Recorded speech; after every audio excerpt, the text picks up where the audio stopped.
dengan anggotanya. Bagaimana saya menemukan permasalahan ketika menerima pengaduan masyarakat penganiayaan sebagai contoh. Ketika orang dianiaya dan korbannya berhadapan, langkah-langkahnya apa? Seorang panit SPKT lapor sebagai rujukan bersama korbannya, KSPKT membuat surat permintaan visum, bukan detensi. KSPKT atas nama Kapolrestabes.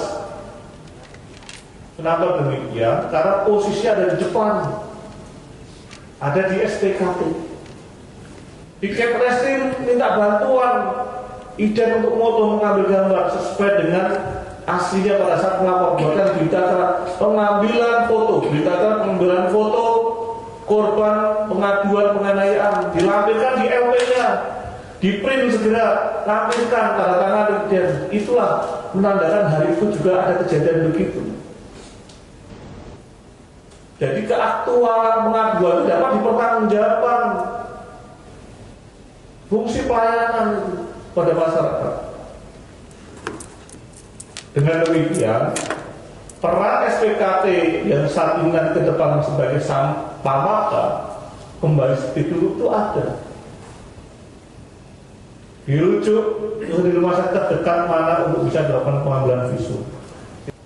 Ketika itu sudah diberikan rekomendasi oleh pengantar oleh KSPKT dengan surat permohonan pada rumah sakit tertentu, tiket reserse mengantarkan,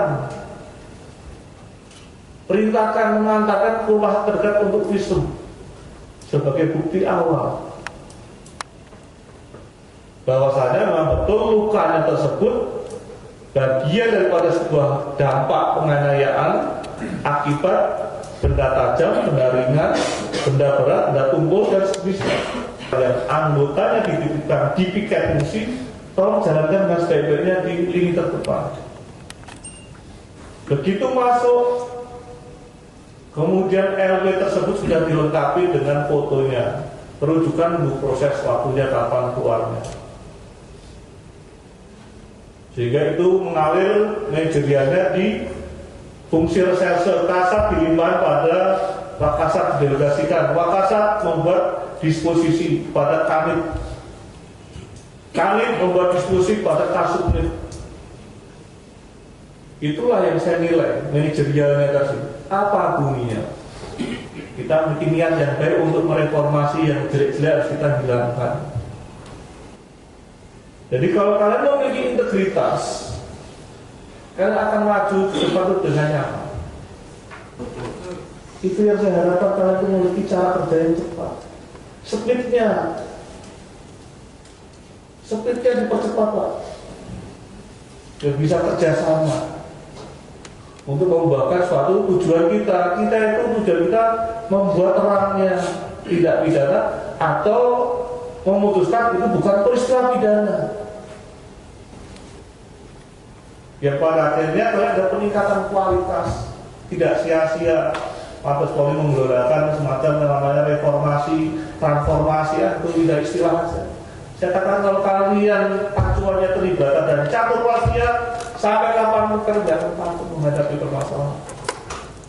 Kita ikhlaskan, kita serahkan kepada Tuhan, pada Allah, namun kita ikhtiar belajar bagaimana cara untuk lebih baik. Kalau kita perbaiki dengan sebaik-baiknya yang bisa. Karena yang saya sampaikan itu adalah hal yang mampu, saya pikir mampu lah. Tinggal kemauan ada. Kamu nggak paham, ya Kapolres, nggak apa-apa. Saya membuka diri, sini komandan kepada bagaimana ya pandangannya komandan ya. Diperbaiki, intinya diperbaiki. Judulnya adalah alasan Kapolrestabes Panglima kepada Kasat Reskrim, Perwira Satreskrim dalam meningkatkan pengawasan kecepatan penyelidikan tindak pidana pada setiap laporan polisi. Itulah clue-nya, Pak. Laporan polisi itu. Laporan polisi itulah yang butuh kita sedikit kita tambah. Dengan analisa itulah saya berharap kalian bisa menerjemahkan. Saya belum ya, kepala, dan kamu harus hormati syukuri masih ada pimpinan yang masih peduli memberikan jalan keluarnya. Tidak hanya memerintah, namun memberikan jalan keluarnya, itu yang terpenting. Oke? Ya. Terima kasih. Ada pertanyaan? Kemudian ini Pak Kasat, ada tambahan?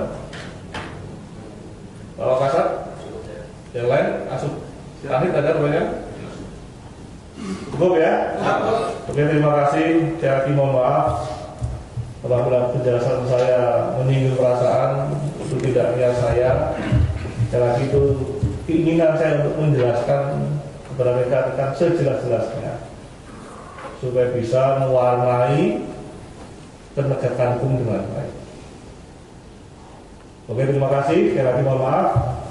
Saya akhiri belajar hidayah. Wassalamualaikum warahmatullahi wabarakatuh. Waalaikumsalam. Terima kasih Mas.